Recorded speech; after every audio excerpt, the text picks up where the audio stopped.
Does the person you are with encourage you to read? You have to ask, what does he bring for me? Roses or books? If someone has a stake in making you better, that person will push you towards books. Books are what we all need.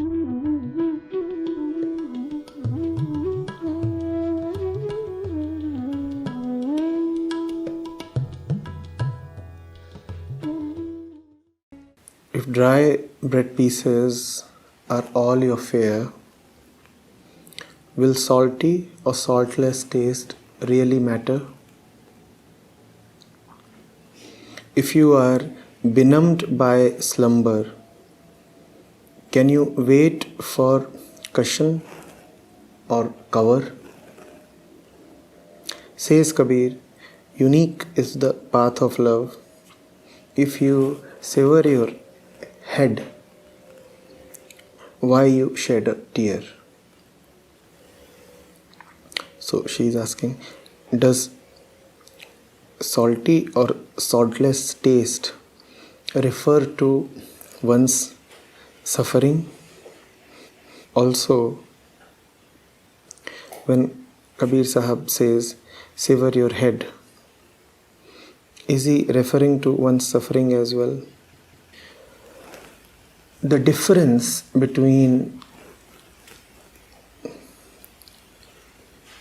the lover of truth and the pursuer of the world is stark.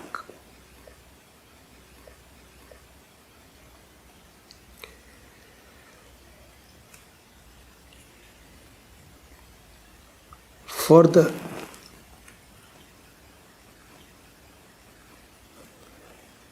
lover of truth, the world and all the worldly experiences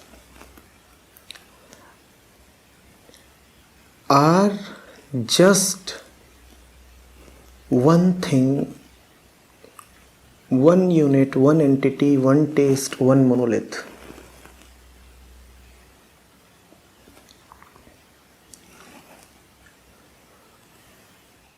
For the one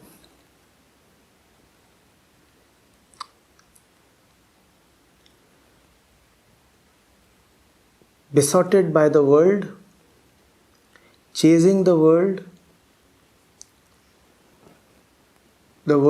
and the experiences it offers are a complete spectrum.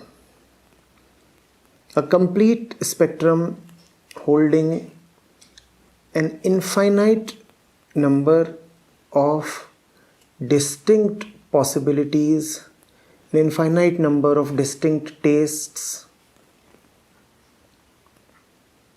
To all these possibilities and tastes, the pursuer of the world assigns different names, different connotations.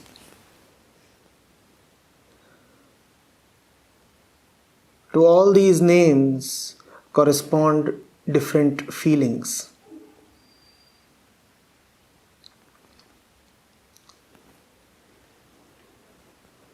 At the two ends of this spectrum are the two states that most excite him.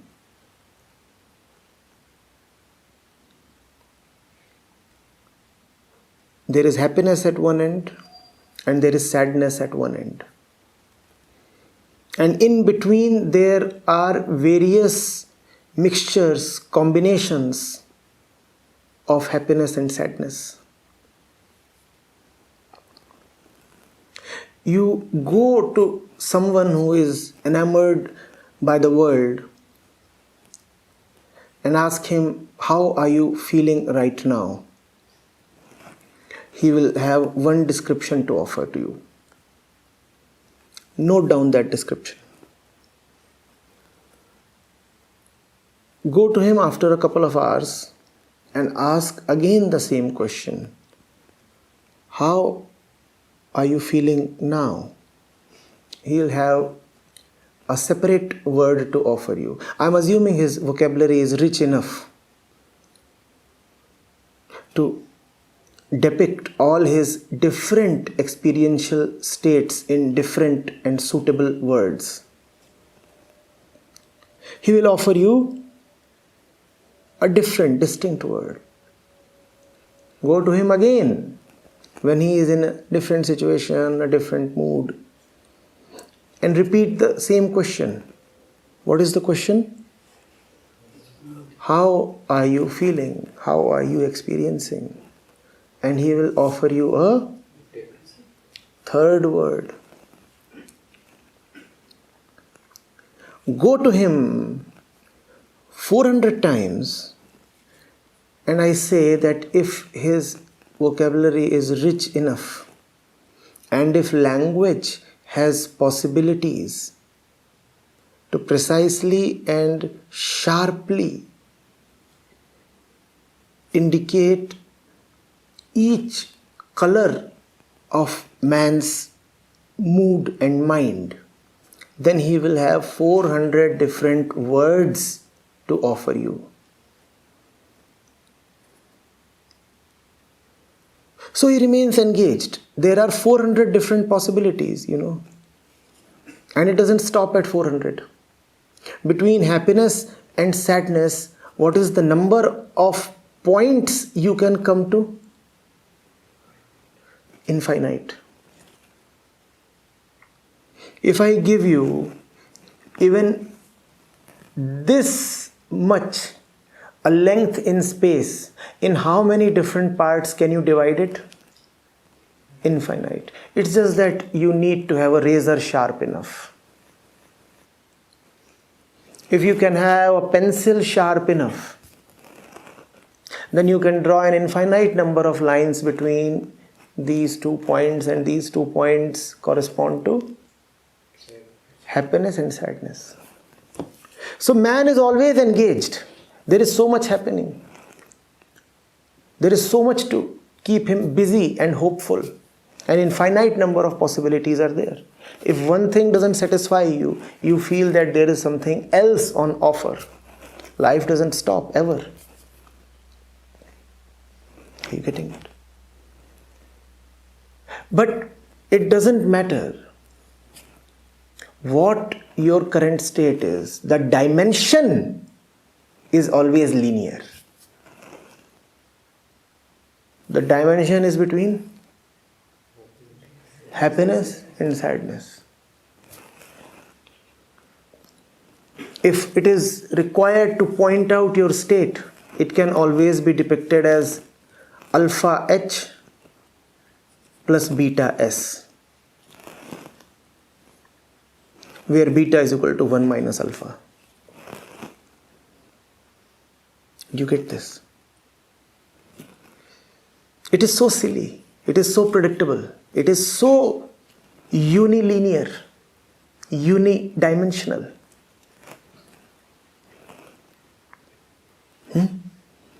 You would always be found somewhere between this and this.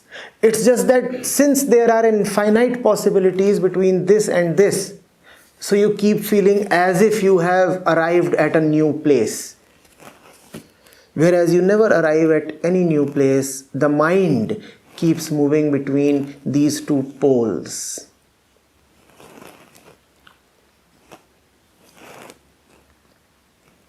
If you dig a tunnel from the north pole of the earth to the south pole, and you drop a ball in that tunnel, what would that ball do?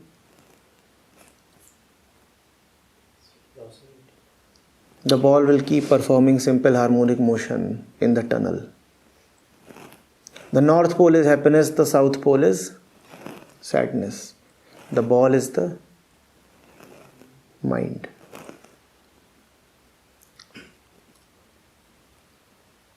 And the mind takes it to be quite an adventure. For the mind, it is quite a thrill to be journeying in the tunnel. It's a long tunnel, you see. The The mind never comes to realize that the tunnel is really its captivity, that the tunnel is really the prison that defines the mind.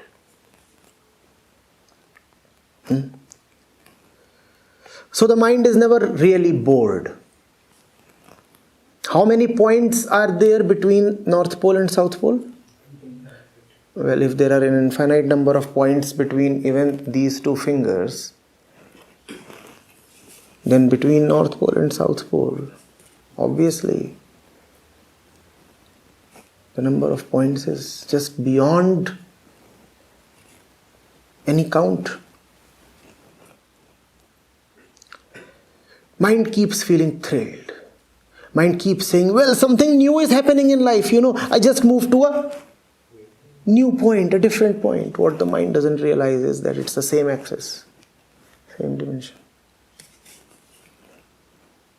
So the worldly mind is always looking forward to the future in the hope of coming to a new point.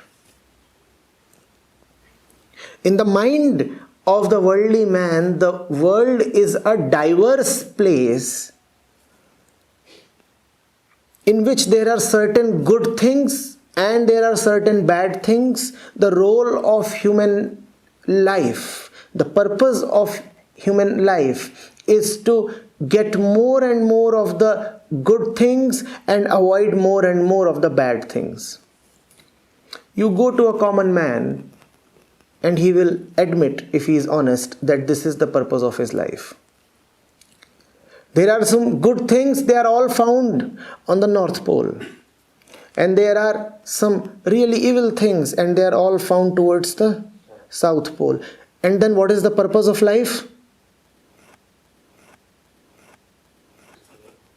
Please stay closer to the North Pole. If possible, attain an equilibrium right on the North Pole. If possible, simply stick to the North Pole. That's the purpose of the ordinary man's life. What is the North Pole? The pole of happiness. And therefore the purpose of the common life is happiness. Behind it is an assumption and a lot of ignorance. What is the ignorance about? The ignorance is about the laws of simple harmonic motion.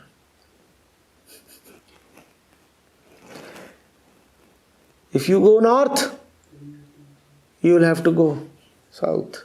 Physics calls it SHM. Spirituality calls it the basic law of duality. Basic duality. But the commoner thinks that it is possible to violate this law. The commoner lives in the constant hope that a day will come when the ball will ultimately stop at the North Pole. And he dreads the opposite. He dreads a situation in which the ball has stopped at the South Pole. It doesn't matter whether you demand it or dread it. The ball will keep moving between the poles. That is your fate as a human being. Nevertheless, life is full of changes for the common man. This much must be evident, right? Things are changing. Now one is a student. Now one is a husband. Now one is a father. Now one is an employee. Now one has grey hair. Now one's kids are going to the college. Now one has to get his kids married. Now one is a grandpa.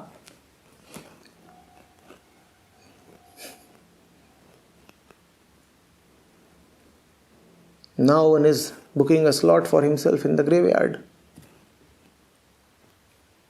Every moment there is something new that life offers you. Have you not heard this statement many a times? There are people who come to you and say, especially spiritual teachers, they would say, life is new every moment. these so-called spiritual teachers keep you in a dastardly hope. They keep telling you every moment in life is new. You see, what is new? What is new? All the time you are just oscillating from the North Pole to the South Pole, from the South Pole to the North Pole. And in this oscillation, you are being tutored that the journey is new. Every day is a new day. What is new? Same old tendencies, same old thoughts, same old hopes, same old tendency to keep hoping, same old fears. Even if the fears appear new, the tendency to remain afraid is very old. What is new? But be it shrewd advertisers or renowned spiritual teachers, all want to drill it deep into you that life is new every moment. What is new in life? Why? I just had a baby. Isn't that a new thing? Seriously? Are you so sold out to names and forms that you think that having a baby is a new thing?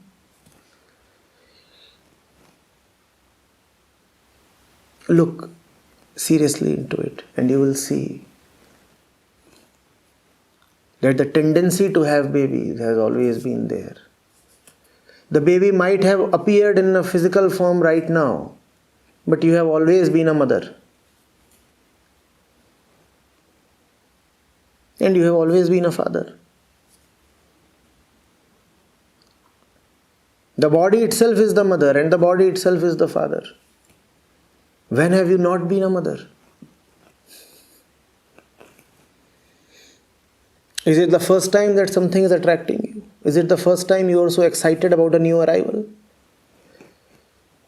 It has happened again and again, and you are again demanding for the same thing, totally forgetting how you have been thoroughly and repeatedly disappointed by all such previous hopes.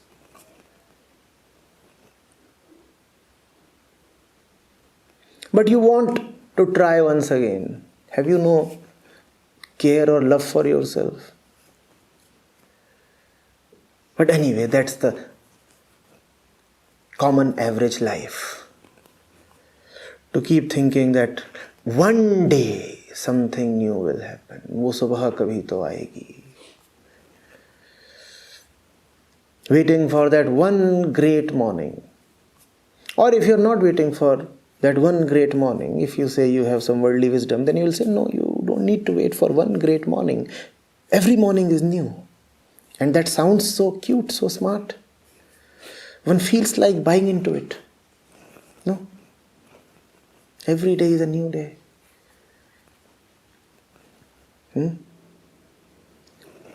Not Kabir Sahib. See what he is saying. He is saying, if dry bread pieces are all your fare, will salty or saltless taste really matter? To the saint, the world is just one experience. The entire expanse of the senses is just one experience.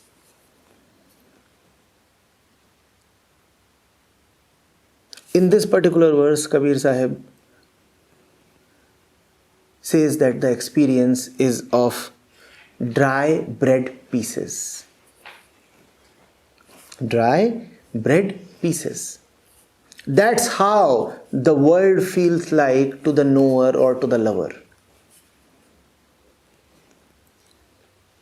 It is the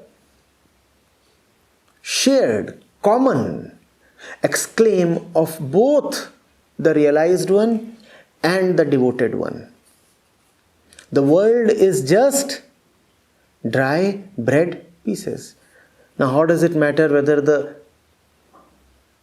bread pieces are salty or saltless? The common man creates a great distinction. He says, salty bread pieces are far more preferable to saltless bread pieces. Salty bread pieces he calls as happiness. Saltless bread pieces he calls as sadness. The saint says, how does it matter if those bread pieces have been salted? After all, fundamentally, they are just dry bread pieces. And I do not agree with dry bread pieces. I just cannot bring myself to a state where I start delighting in dry bread pieces, whether salty or saltless. The common man says no. It is great when bread pieces are salted. It is bad only when the bread pieces are. You get the difference in the positions of the saint and the common man. The common man is saying, it is possible to enjoy these dry bread pieces, provided they are salted. The saint says, it doesn't matter whether they are salted or saltless, I cannot enjoy them. So, to the saint, the world is not a spectrum. To the saint, the world is just one thing. What is that one thing? Dry bread pieces. Something that gives you no consolation, no comfort. Something to which you can really never agree. Therefore, the saint does not try to find satisfaction in the world.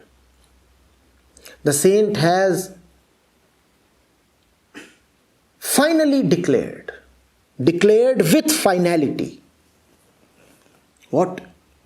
The world is not where I am going to find contentment. The world is just dry bread pieces. It's just that some of those pieces are salted, some are saltless. Some of those dry bread pieces are colored, some are colorless, some are aromatic, some have no aroma.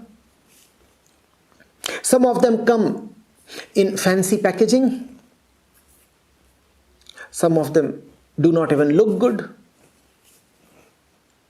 Some are named very eloquently. And some have a bad name. It doesn't matter what the names of the bread pieces are. It doesn't matter what their forms are. It doesn't matter what their descriptions are, what their social standings are.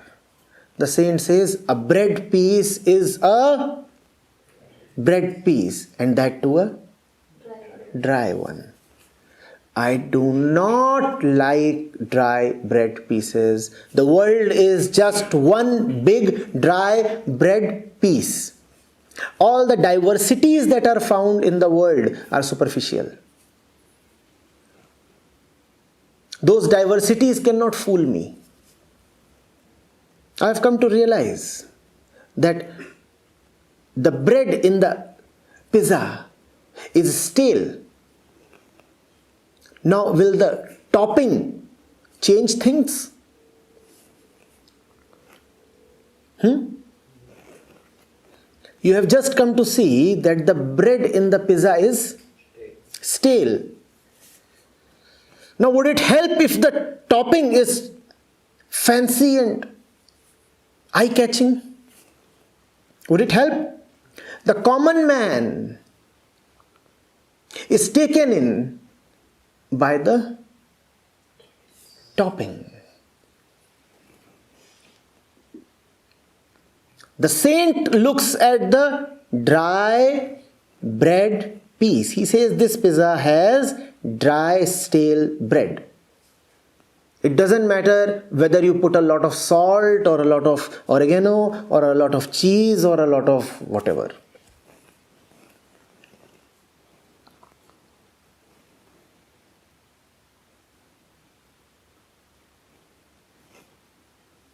And especially if your bread is dry and stale, it becomes very important to top it well. It becomes very important to top it well. Freshly baked bread you can have even without jam, cheese or butter. Stale bread, dry bread, you require salt, you require many other kinds of spices and additions.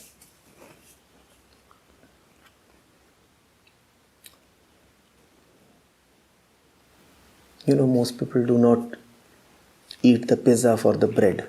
They eat the pizza for the toppings. That's the common man. He forgets the base. Who is the saint? Who remembers the base.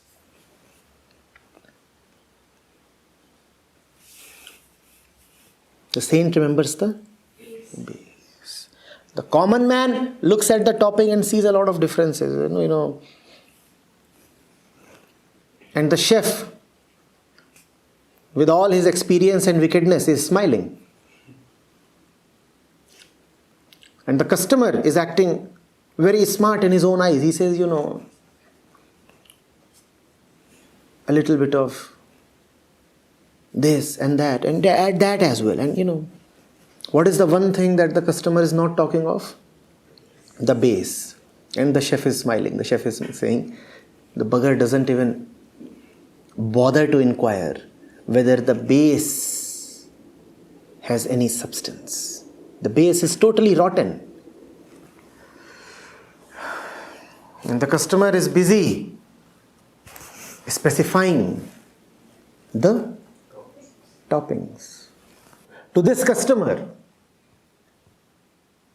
pizza is bad if the topping is bad. But there is a great possibility that the pizza is good, provided the topping is good. To the saint, the pizza is definitely bad, because the base is just dry bread. That's what Kabir Sahib is talking of here. This is in front of a pizza shop in Varanasi in the 15th century. I tell you, seriously. What do you think? 15th century Kashi did not know of pizza? Here is the proof.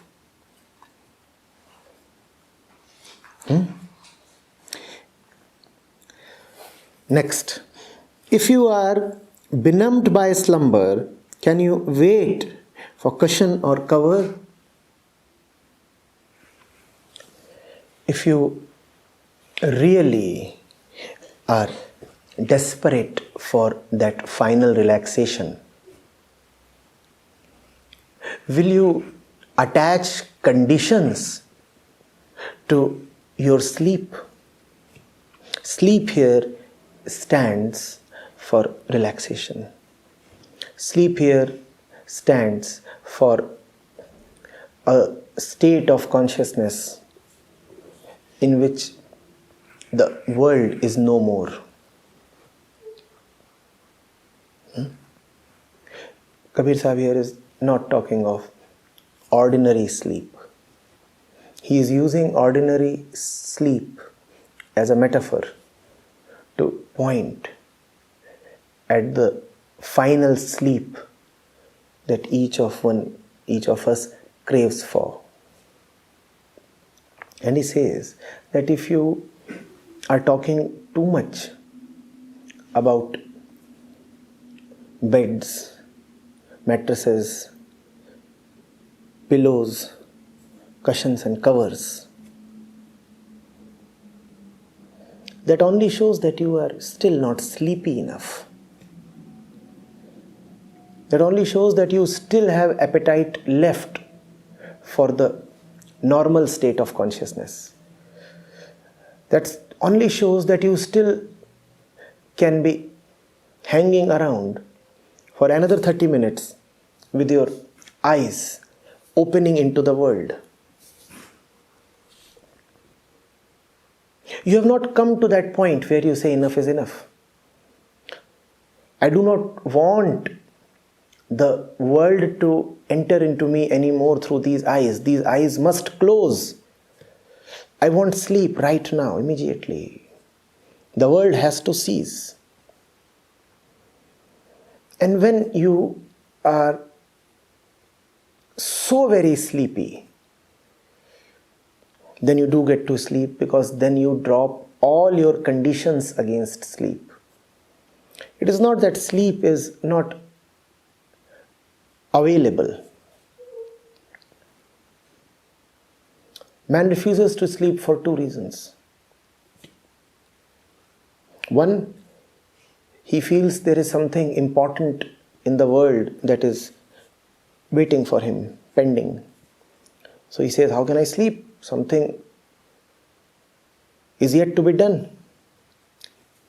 Even in ordinary sleep that happens, does it not? If something important is pending, then you find that sleep is difficult to come. Similarly, the spiritual sleep cannot come to you if you keep thinking that some important matter in the world is still to be closed. And as far as we are concerned,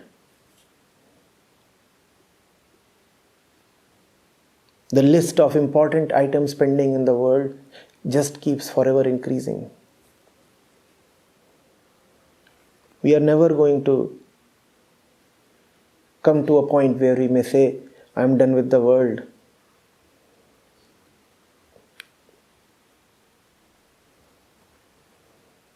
All pendencies are cleared. Nothing remains hanging or lingering. So I can now retire.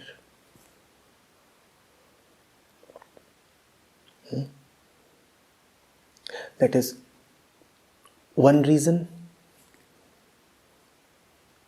attaching importance to the world. And the second reason is attaching conditions to sleep. One says, I will sleep when such and such conditions relating to sleep are met. What are those conditions? Well, you know, I am a man of high stature. How do I sleep on this ragtag mattress?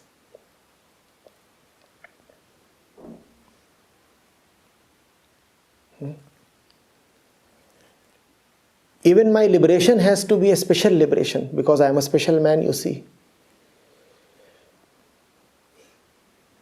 Maybe there are several who get enlightenment, but mine should be enlightenment plus.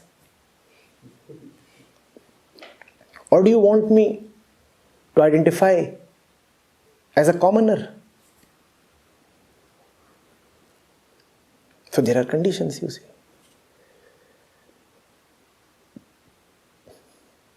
I want to sleep, but the linen has that spot. In the bottom left corner. So unless you replace the linen, I'm not going to sleep. Such are our conditions. I will come to liberation when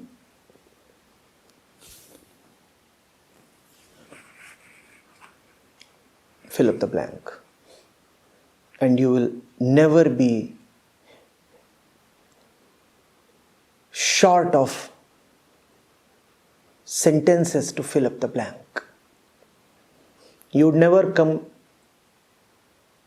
to a point where you say, nothing is remaining to fill the blank.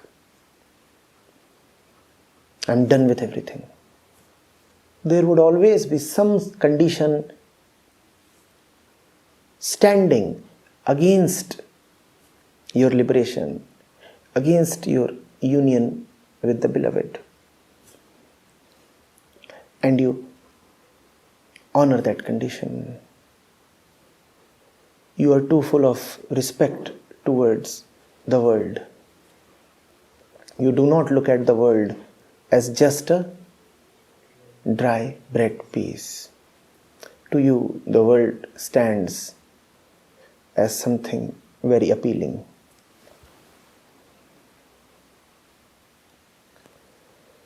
Do you get this?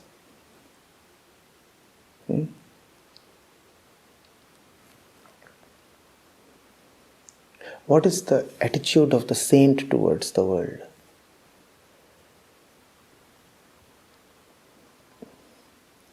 For the saint, the world is not an end but an opportunity. To the common man, the world itself is the end. The common man says the purpose of life is happiness, and happiness comes from attainment in the world. That is the philosophy on which 99.99% of humanity works. People might say that they are not philosophers. But in fact, everybody is a philosopher. And what is the philosophy they subscribe to? It can be summed up in 2 sentences. 1, the purpose of life is happiness. Happiness comes from worldly attainments. That is the common motivating philosophy of the world. What does the saint say? The saint says, the world is an opportunity to gain liberation from the world. There is no option but to use the world as an opportunity, because the bodied one is finding himself in the world. So there is no escape from the world. And if there is no escape from some place, then that same place has to be used as an opportunity. Where else is the opportunity?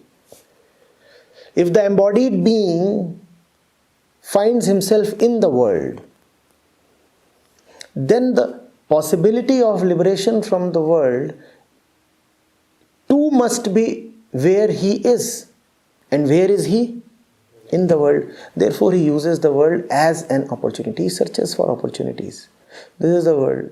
In this world, where do I find that tunnel, that secret tunnel that takes me out of the prison? This is the world enclosing me. Where do I find the crack in the wall? The crack in the wall that I can exploit to break through.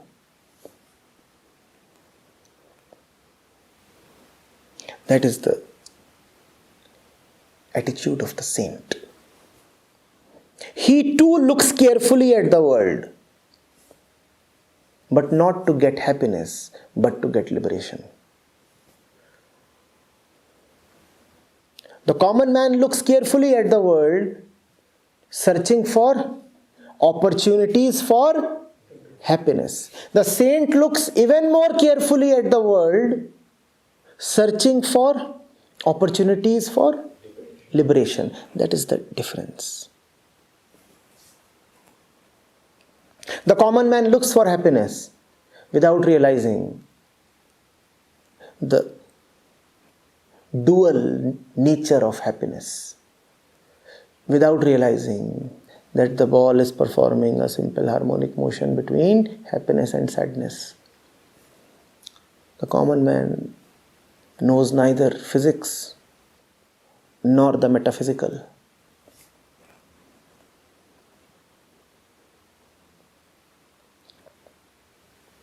He looks for happiness and gets a bit of it, no doubt.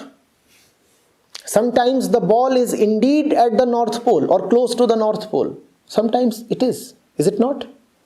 So the common man looks for happiness and gets a bit of happiness. some crumbs of happiness.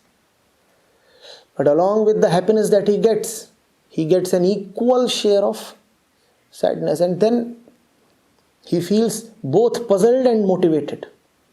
He feels puzzled because he had never bargained for sadness. And he feels motivated, saying that now that I have sadness, I will look for happiness with even more determination. Because after all, sadness is an unwanted state of mind and it has to be removed or balanced out.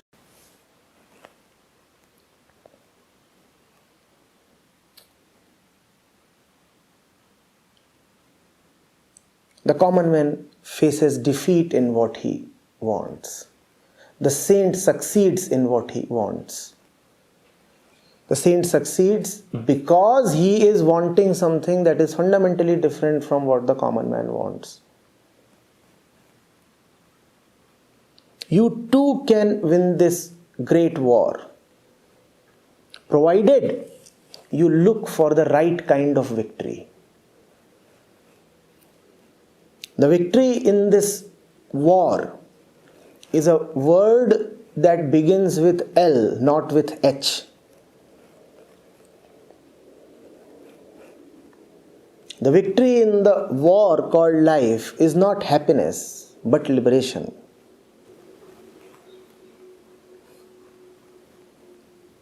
Is it too tough to understand?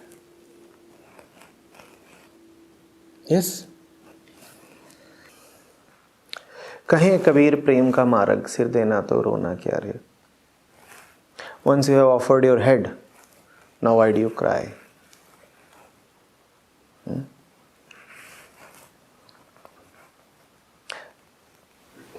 This is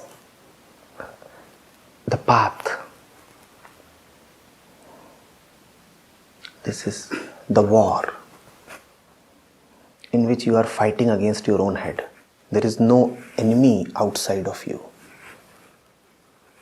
It is a very peculiar kind of battle. In general, in common wars, your enemy stands outside of you and aims for your head. And your role in the war is to protect your head, right?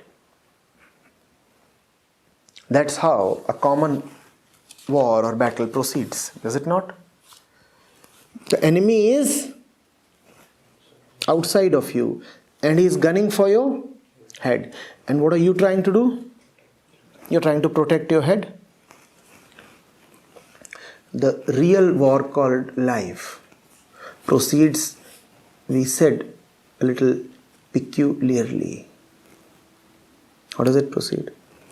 The enemy is not outside of you. You are the enemy. You are fighting against your own head. Your head is the enemy you are fighting against.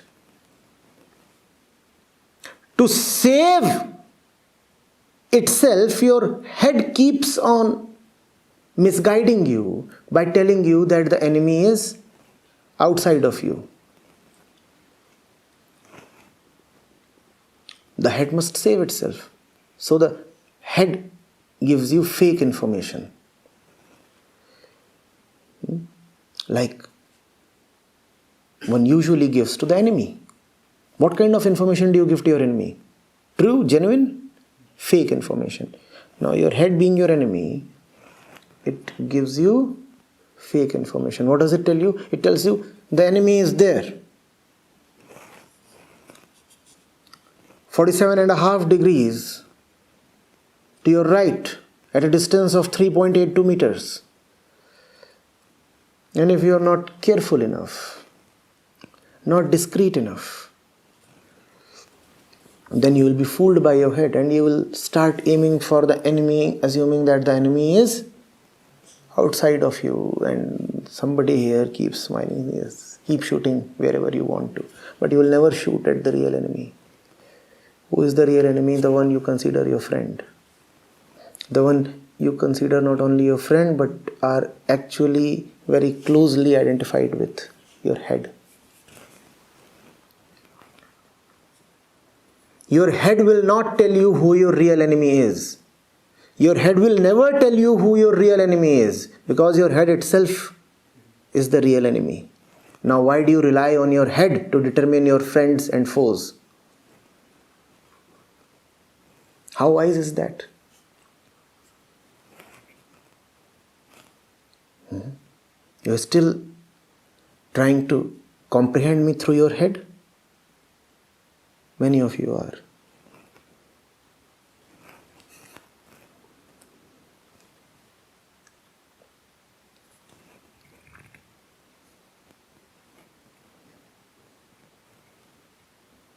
It's like depending on your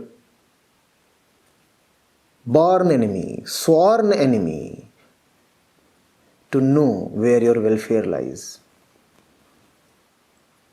Consulting your head to know how to win this war is like consulting your enemy on how to defeat him. And not only consulting him, but actually abiding by his advice, fighting the war on the principles suggested by your enemy. That's how intelligent we are. So Kabir Sahib says, smaller battles can be fought later on. Let's slaughter the main enemy first. As you enter the war, sever your head.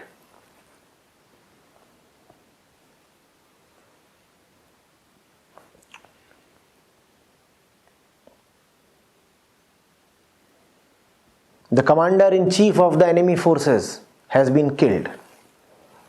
Now, how long will the enemy hold on? Who was the commander-in-chief of the enemy forces? Your own head. Now, he has been shot down. The enemy cannot stand his ground for long. The war is as good as won.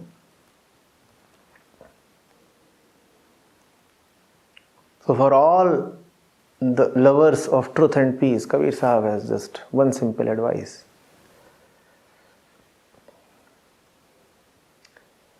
Kill the mole.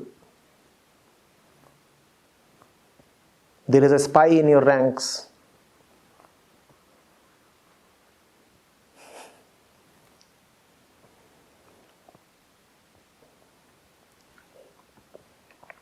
The commander-in-chief of the enemy forces is acting as a mole and has entered your camp, and not only has he entered your camp, he has actually become the commander-in-chief of your forces.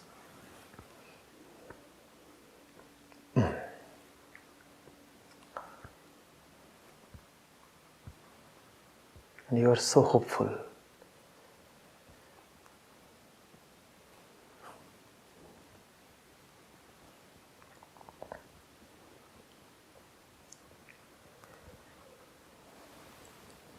Love does not tolerate resistance. The lover becomes especially sensitive and discreet. There is one thing that he becomes very, very alert to. Who is impeding my progress? Who is preventing me directly or indirectly from reaching my target? Ordinarily, he might not come to know who is secretly blocking his path. But in love, he becomes so very particular about reaching his target that he comes to know with great sensitivity who is blocking his path.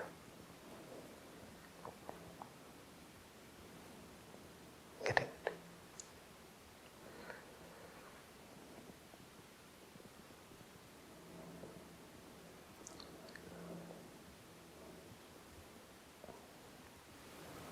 And the lover doesn't stand him.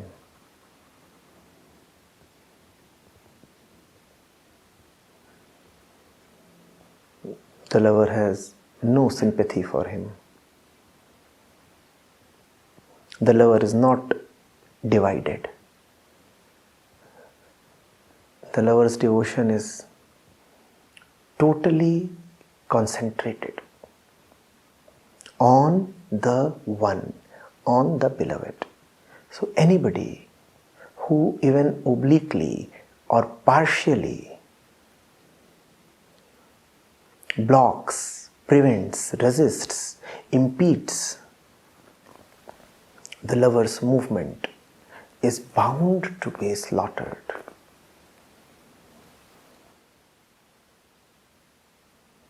And if the one blocking the lover's movement towards the beloved is the lover's own head,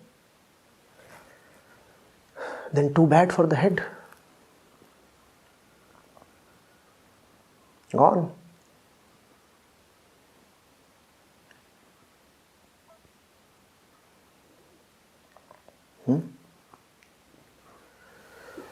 But such things can happen only in love. And you will know no love if you are happy with dry bread pieces. Next time,